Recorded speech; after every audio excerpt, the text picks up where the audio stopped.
All right, welcome back to Couple Movie Watchers with Ryan and Anna. And today's video is all about Coming to America, but today we're talking about the original Coming to America. You don't want to miss today's review, so stay tuned.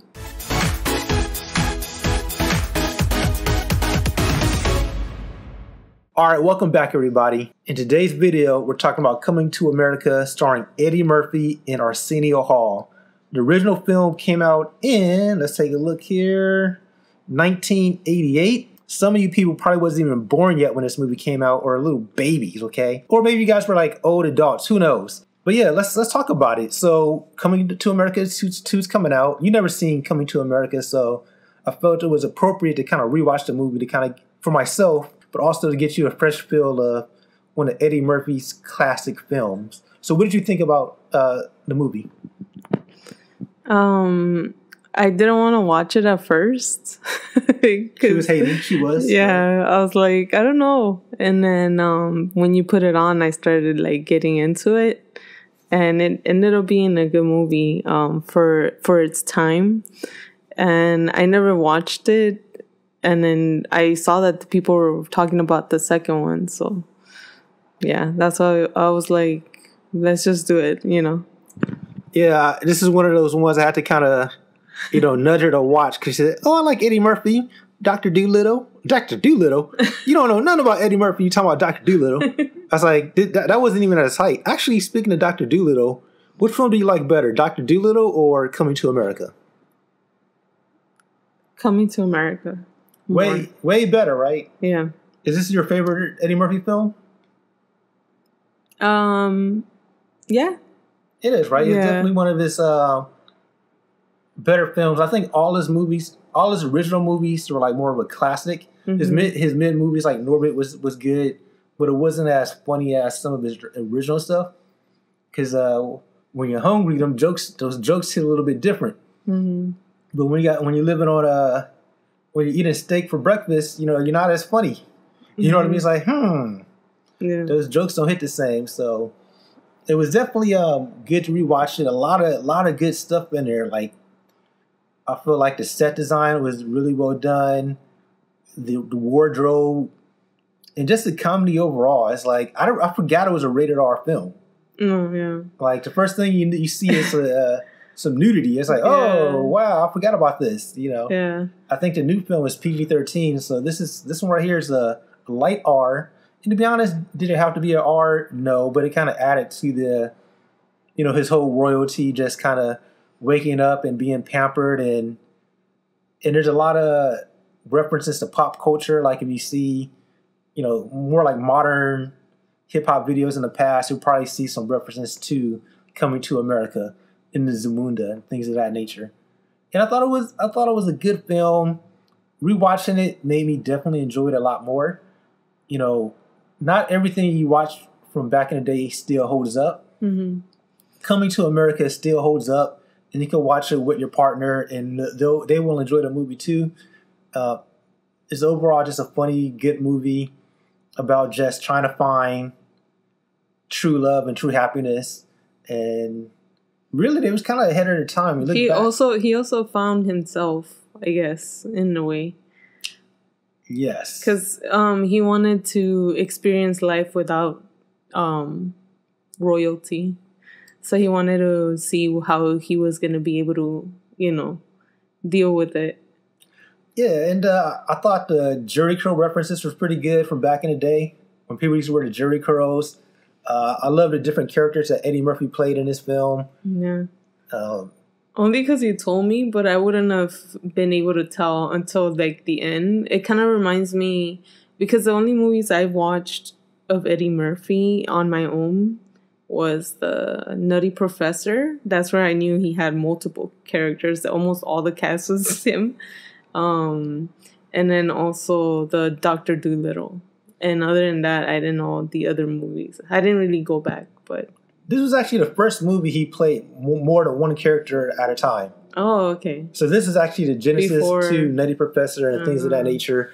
And the crazy thing about this movie is, if you didn't know, you didn't know. Because I had to even watching it again, I knew he played multiple characters. I couldn't remember which ones him and Arsenio Hall played played. I had to actually Google it, just to say, oh yeah, he was Sexual Chocolate or Sexual Healing, and he was one or two guys in a barber shop.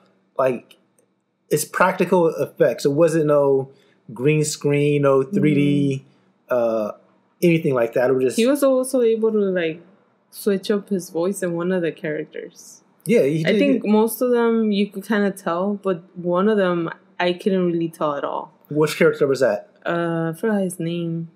Was he in a barbershop? Yeah, he was in a barbershop. Oh, okay. Was he like the old guy? Or I guess they're all old, right? Yeah, they're all old. Was he the barber or the guy that was sitting on the side? Yeah. That one I wasn't sure of too. That was another good one. We can't remember his name. But that one he had like a really different voice. You can't even tell at all that it was him. Yeah. Which I thought it was cool. Yeah, they did get there. I think overall, thumbs up. I give this movie a solid 10 out of 10. It holds up. And you get to see what New York looked like, Queens, in that era, like in 1988. Mm-hmm. Like, she was like, did they have a lot of graffiti? How the heck do I know? I wasn't there in Queens in 88. I've never been in New York. I'm assuming, I guess. You know what I mean? I was talking about they're just seeing with the graffiti on a metro train thingy. Yeah, I know. Trail thingy. Still, I wasn't there. I don't. Did it look like that? I don't know, man. Shoot, how am I supposed to know those things? But I was just wondering. Even the sidekick, I thought the sidekick was good. I think they played it really well. Just the whole fish out of water, coming to New York.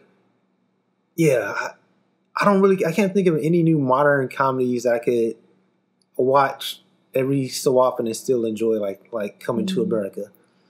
Yeah, and for me, it was like my first time watching it, and I still thought it was interesting. Like, I was actually into it after a while. Right. Let me ask you this question, because I was thinking about it. For some reason, when I seen this movie, it made me think of I'm Gonna Get You, Sucker.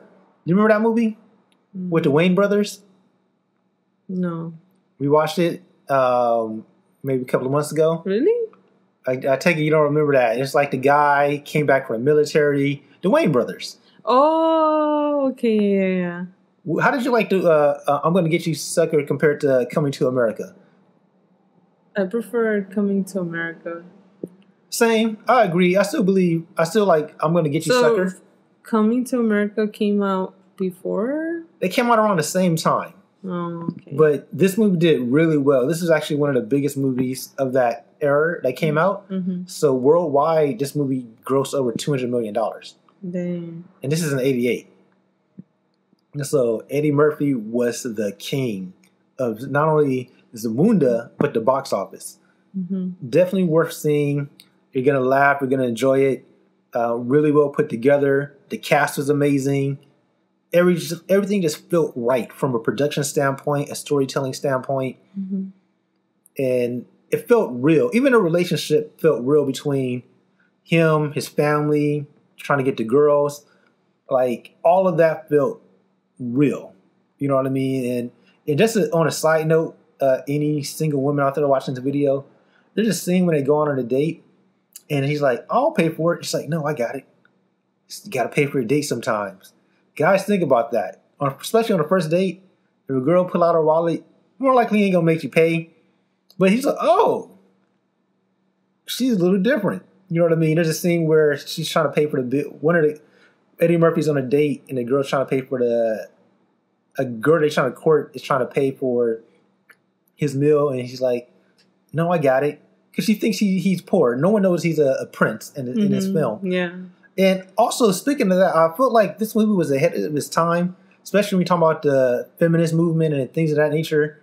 I felt like the lead female character was I think feminine in that aspect, like want to be independent. I think it's a fun story because you usually see all these movies about girls finding their love, and this is a twist. Like, you're looking at a guy trying to find, his partner, and he's not looking for a booty call. He's just looking for somebody he could fall in love with and be happy with in his marriage. So it's something that you don't normally see. It's mostly, a girl finding a guy. So I thought that was really cool. Yeah. Yeah. And it was good overall. Great story, great movie. Anything else you want to add?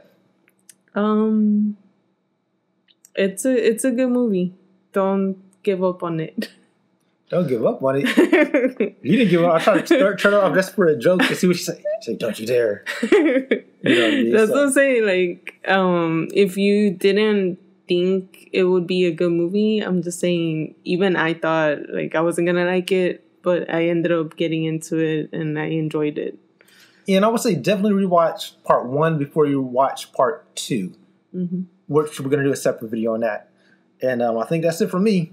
And we're gonna put it on down below, right? Yes, we'll add the link down below. Somewhere here you'll see a link, maybe, possibly. If not, it's the next video. So stay tuned. Any last words? That's it. Peace. We out.